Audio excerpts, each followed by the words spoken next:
So I was excited about that. I'm like, oh my God, okay, this works. It's a vortex.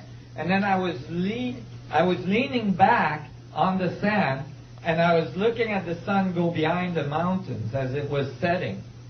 And I thought, isn't it cool how we always think the sun is like setting, but actually it's the earth that's turning? And as I thought that, I had another illumination. Oh, mechanically. And I thought, wait a minute. We've all been taught in our current understanding that the sun is here in the center of our solar system, right? Since Galileo and Copernicus. And that the planets do something like this, right? Is this true? No. That actually has nothing to do with the dynamics of our solar system. Although this is taught to all children at school. Even in my school, there was like one of those little devices, that you turn the little thing on the bottom and the planets go around the sun. I don't know if you had those, but I had those in my school. And it's actually completely incorrect. Here's our closed, isolated system biting us in the butt again. Because the sun is moving 200 kilometers per second. And the planets are following at the equator of the sun, generating a huge vortex that has nothing to do with planets coming back onto themselves over and over again. See how different that view is just from not going with a closed system? Right? And I realized it's all vortices. Now, when you look at it, you could say this is 2000, this is 2001, this is 2002, and so on, right? Like the Earth. Well, this distance has nothing to do with the same point in space-time.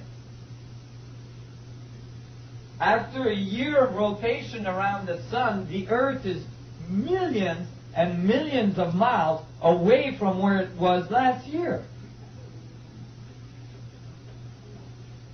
Do you see how that starts to open your mind, open your consciousness to what's really occurring? You mean I'm still 1 year old? Pardon me? You mean I'm still 1 year old? What do you mean? Well, there's no birthday. You never get taxes. The birthday, actually there is still a birthday, and that's when you were 2 and you were 3 because you were changed. In fact, if the Earth came back onto the same space-time coordinates, then you wouldn't change. It would be the same year every year. It would get really boring. So like Groundhog Year,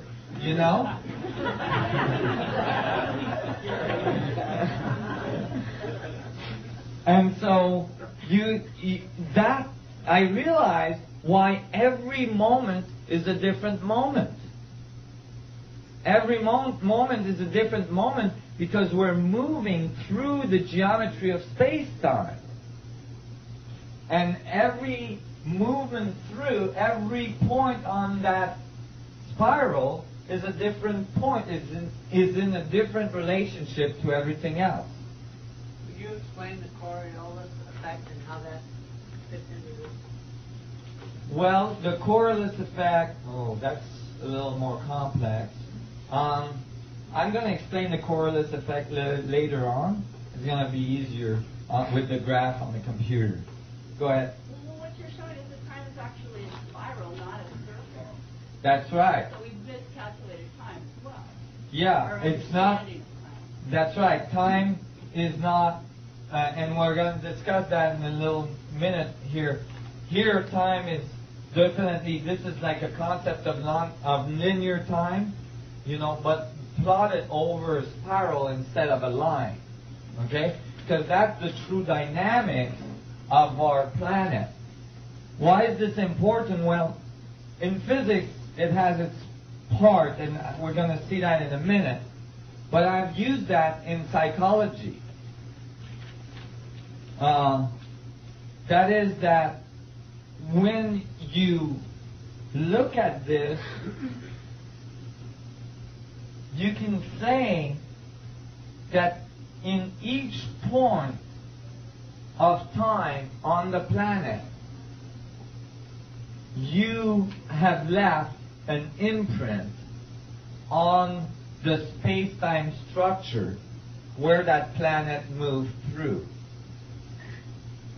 Meaning that all the events that occurs on the planet as we move through space are imprinted or radiated into the vacuum in that very specific space-time coordinates. Why does that apply to psychology? Because when you understand that, you can actually get somebody to go back in time in their mind's eye, following the path, the true mechanical path of the planet through space. And go back to an event that was dramatic to them. And what you do is when they get to that point, and you know what? It makes a big difference. Because if you try to get people to do that with the wrong model, which is the planet coming back onto itself, after you've gone back 1 year, it's too confusing. You can't do it. You see why? Because all the space-time overlap each other and it gets messy. But if you got the right mechanics, people can easily visualize that. They instinctively know how to go back. They back up the Earth to the event that created problems in their life. And then what you do is you get them to visualize that event or to experience that event from the exact contrary point of observation, 180 degree from what they observed the event from. So if they had a traumatic accident or something, you get them to change. If they had sexual abuse or all sorts of abuse, you get them to observe the event, not from the place where they observed it then, but 180 degree reverse from where they observed it then. And, if they were the abused, then they become the abuser. If they were the abuser, they become the abused. And when they do that, the first thing they experience, it's very powerful, it's very dramatic, first thing they experience is empathy. Because they feel right away the pain and the fear and all the problems that this person was experiencing that made them have these actions. It's very powerful. And as soon as they do this, the 180 degree phase of the two waveforms of observation cancel the event. And all of a sudden, you can see it in their face, and I've done this many times now. All of a sudden, because it cancels out all of the geometry following that event in the vortex change to the present moment. And they change right in front of your eyes. Some people that had major physical problems just got rid of them right there. And then all of the future possibilities change as well, because that event is no longer present in their spiral lifetime. So that's one thing that's really interesting about that. And it's been very effective with Susie. Susie is still here? No, she's not. I'm collaborating, hoping to finish a book on the psychology of the application of this theory. See, it touches all levels because it is a truly unified view. So I was pretty excited about that. I realized what the wave was. It's a vortex. And I realized that the mechanics of orbital bodies in the universe are all vortices, spirals.